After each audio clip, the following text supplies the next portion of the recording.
gas prices relate to a foreign policy initiative that is about something that goes beyond the cost of gas. And we're about $3.30 a gallon most places now, when it's up from, was down in the single digits, a dollar plus.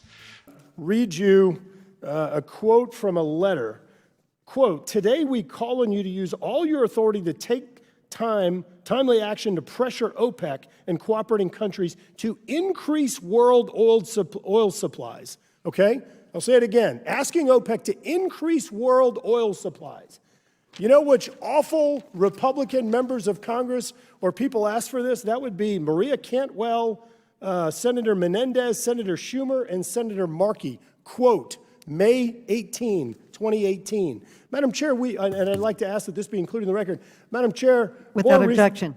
More recently, on August 12th of this year, a number of Democrat members of Congress effectively asked the same thing. And as I heard noted earlier today, Jake Sullivan, as well as other White House officials, asked OPEC to increase oil production. If we produce it most efficiently, what are we doing by stopping it?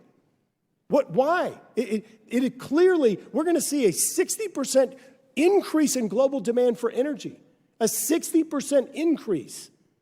So the strategy right now, by throwing out all conventional energy production, okay, so we're going to move to solar. Guess who makes 90% of the solar panels? It's China. Guess who has 80% roughly of the rare earth and critical minerals in the world cornered? It's China, and by the way, they use slave and child labor to produce that. It simply doesn't make sense. These are the innovators. We've watched our own president, Madam Chair, shut down Keystone Pipeline, open up Nord Stream 2 pipeline, shut down domestic energy production, ask Saudi Arabia, Venezuela, Iran, Nigeria, and others to produce more energy to address the growing demand in the United States and globally. I'm just asking our own president, treat the United States like you're treating other countries. Last, Madam Chair, U.S. natural gas, as a result of the efficiency of these very people, we have a 42 to 47% lower emissions profile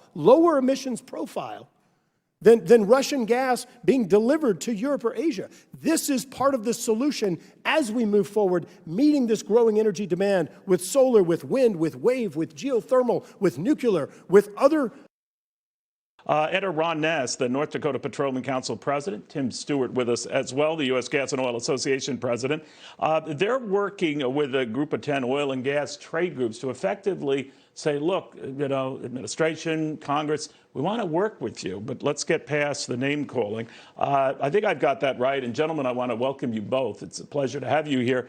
But Tim, let me sit down with you. I want to begin with you on this argument that's out there. And I worry that it gets traction if people don't challenge it. This popular notion that you guys or the industry itself is responsible for the high prices we are seeing. I mean, that's just not the case. But it's very hard to fight that, especially when you have the powers that be that don't want to take any of the blame themselves. So what do you do to challenge it? Well, that's a great question, a great point. You know, I was listening to Hillary's comments a few minutes ago. In my 30 years of working in Washington, I've learned one thing, which is Congress is only good at doing two things, which is do nothing until it's time to completely overreact. And the reality is look, the Biden administration and its allies in Congress did nothing to address this crisis as it was unfolding while we were warning them of that until it comes to a complete head. And in fact, they actually were accelerating the crisis.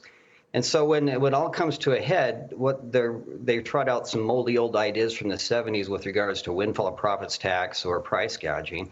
And I tell Senator Sanders, those enriching those investors, those are pension funds, and those are the small investors who've invested through mutual funds in the oil and gas industry. He needs to be careful about who he's worried about being enriching.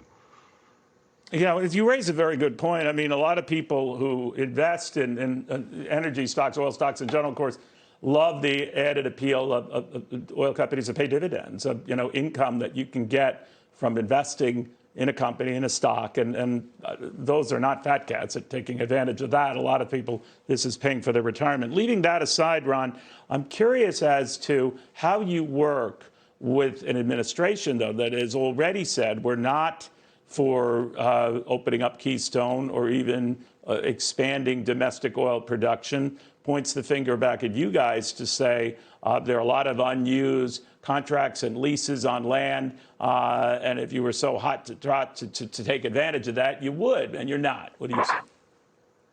That you would, and you're not. What do you say? Well, thanks, Neil, for having me today. Oil and natural gas is the backbone of our economy, and President Trump recognized that early on in his run for presidency, and he made our country, America, the world's largest producer of oil and natural gas. This president could change the price of gas tomorrow if he would come to the podium and announce that his administration is changing direction. He's directing his federal agencies to work with industry, approve permits, approve pipeline projects, urging the financial sector to invest in oil and gas and grow production in America. That is a huge problem that we're having in North Dakota, trying to get Wall Street and investors who are being told every day not to invest in fossil fuels. That is limiting our ability to grow. And this is a big, it's taken a long time to get here. We're about 15 months for this administration to watch U.S.'s oil and gas production decline. We're not going to turn it around overnight, but they can have an impact tomorrow if they change the direction of this country. It's fixable.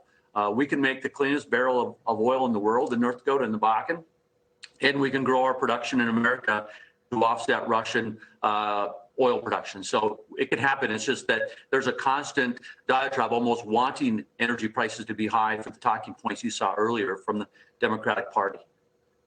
Gentlemen, I just don't see that attitude in Washington going. And to prove the point, you can see that they're very interested that the administration is talking about getting oil, for example, from Venezuela, among the dirtiest oil refined oil on the planet. So if environmental concerns were a paramount problem, that would never be an issue. But it is, and desperate times call for desperate measures. But the real strategy seems to be, and I'll pick up this point with you, Tim, just not to focus on fossil fuels at all.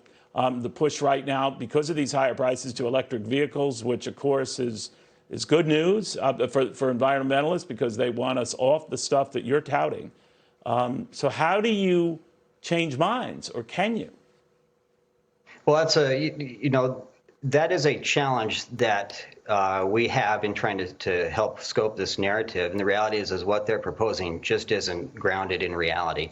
Look, we want to meet them on common ground. That was the purpose of our message to the administration last week, is there's common ground which we can meet on. But the first thing you have to do is stop treating the U.S. oil and gas industry as if it is an enemy to the American people.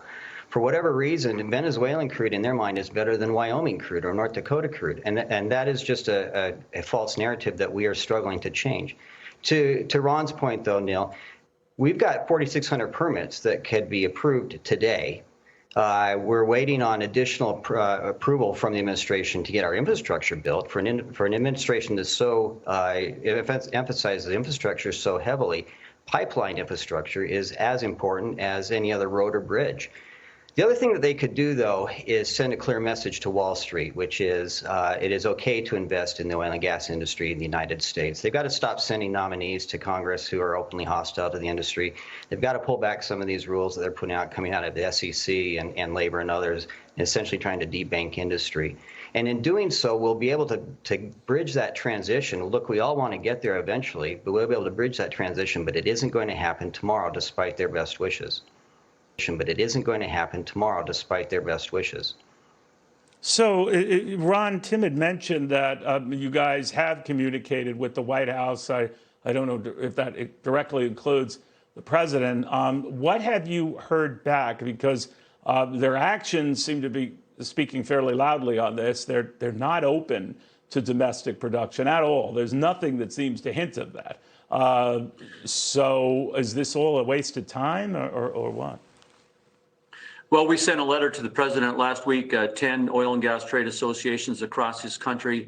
It's very insulting to us that we look at Venezuela to increase oil production. The country of Venezuela today produces 800,000 barrels of oil a day. The state of North Dakota produces 1.1 million. We were at 1.5 million about 15 months ago.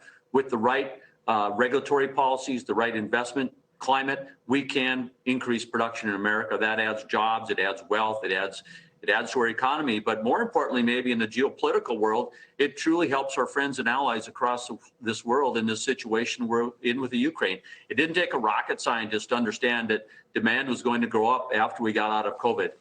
Supply was going down because of all of the pressures to decrease American oil production. So we're in this situation. America's oil and gas industry stands ready to help. But every day you wake up and the federal government is going after you, targeting you, discouraging investment, discouraging workers.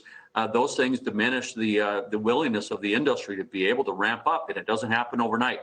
It's a big industry. It takes a long time to get these permits, these processes in place to increase production, but we can do it in America. No.